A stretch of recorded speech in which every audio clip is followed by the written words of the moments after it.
acutely aware of the xenophobia, the racism, and the colonial legacy that was given to much of Africa and Asia as a result of the British Empire. It is a direct result of that slavery and colonialism that we are all here. It is not a coincidence I'm sitting next to Jacqueline and Ewan and Satbir, because actually the emperors brought us together. I want to set the context, though, legally a little bit broader than Windrush, because although I say I've been dealing with Windrush cases for quite some time, there are a number of issues that concern me even more than the Windrush. One of those areas is the deportation of people who are de facto British or certainly settled migrants, people who have been here from a very young age, get caught up in the criminal justice system, as happens in life. It certainly happens to British people, and then are put on planes, family left in the UK, sent back to their countries they don't know, sometimes to countries where they don't even speak the main language. This is a big problem, and it's happening in droves. It's not a group of people that attracts much sympathy. When I have tried to raise this issue in the past, people haven't been very concerned about it, because underlying conducive deportation is the fact that someone's committed a crime. But these are our children mainly, and this is something that we must pick up.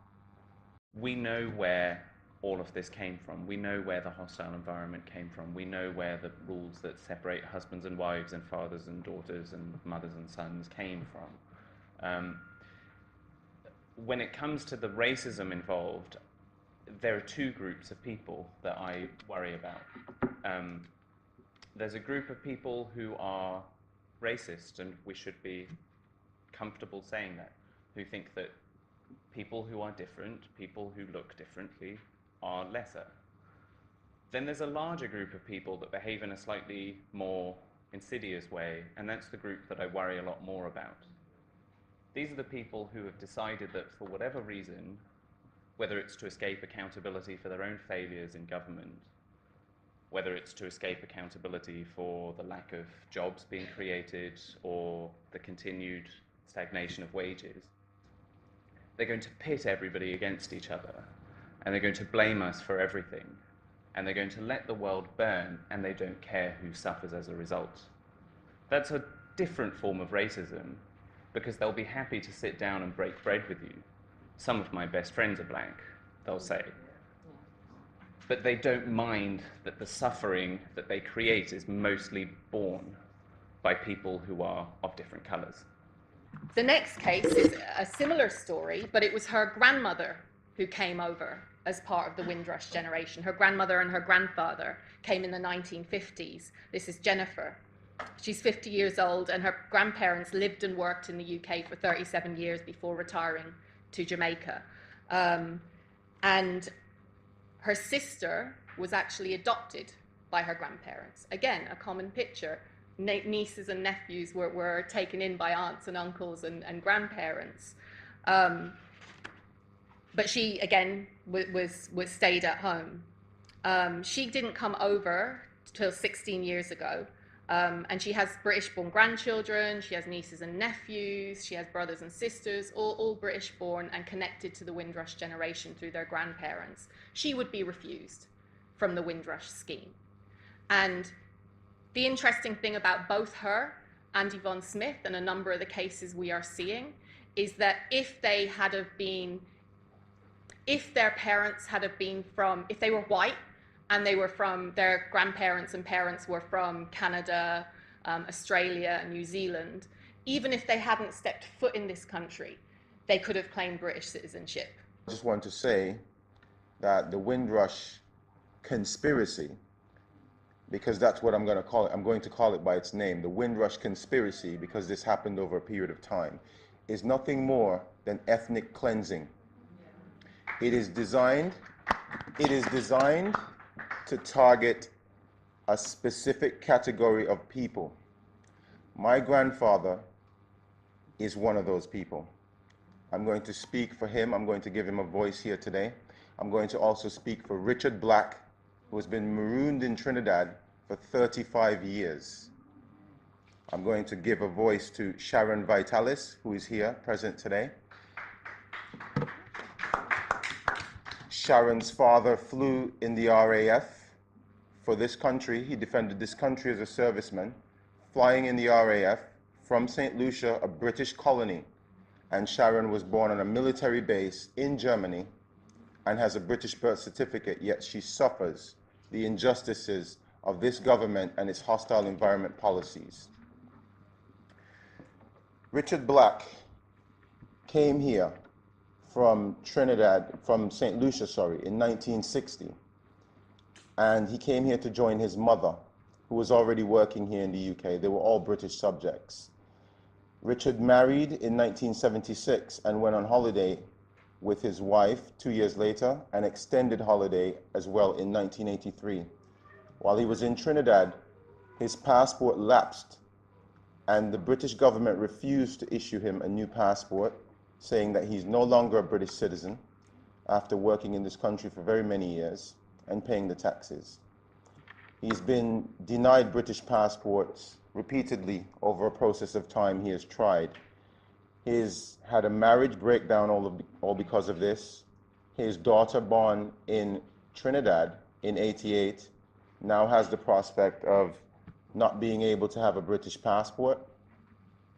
Richard has only been offered a visa to return to the United Kingdom, which he has outrightly refused.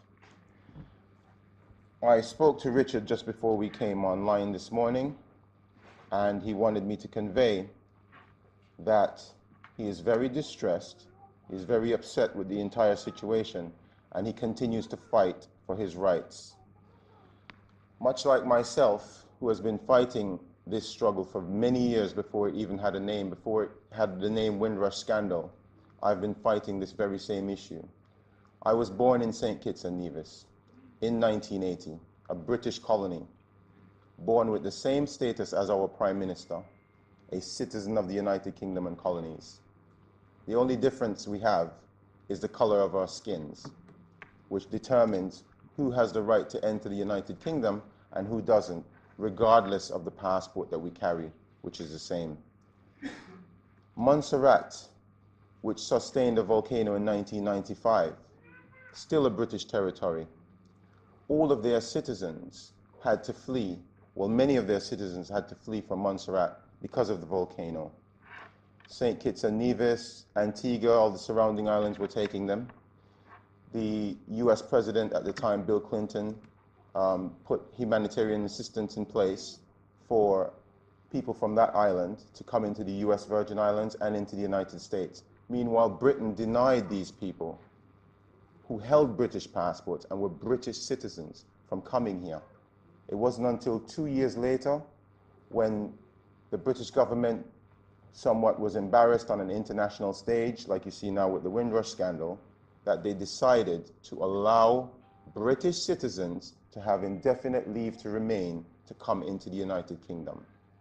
And it wasn't until 5 years later that they were given full British citizenship once more. So these are the injustices that we're facing today. These are the injustices that we're fighting against, that we struggle against. And I just want to say very briefly that this apology that we've had from the British government on Windrush is not an apology.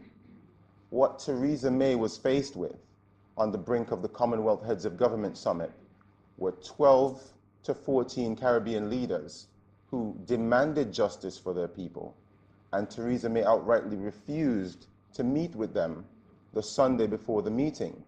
And what it came down to was, are we going to have our demands heard, or are we going to have 12 empty seats at the Commonwealth Heads of Government Summit on an international platform that would somewhat embarrass Her Majesty the Queen?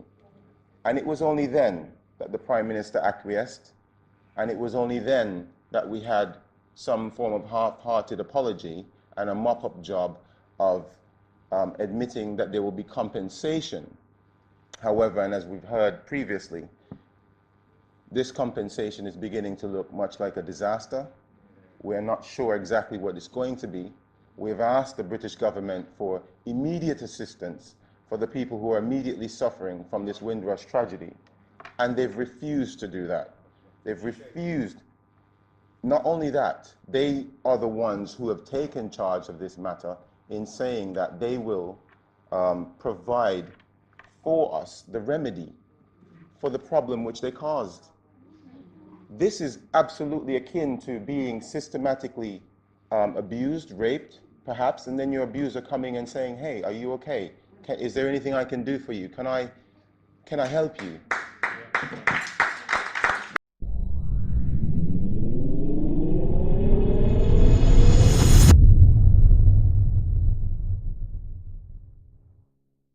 Have all your favourite Caribbean produce delivered from backyard straight to your door. Ebony Status Caribbean Produce home delivery box service is here, and we aim to carry the load of your weekly shopping. We select and deliver to you the finest fresh produce, including Jamaican sweet potato, yam, okra, breadfruit and more. You can expect to be delighted with the quality, value and price, but above all, our service. Order online today at www.ebonystatus.com or call 07887 895 247. Ebony Status Caribbean Produce, from backyard straight to your door.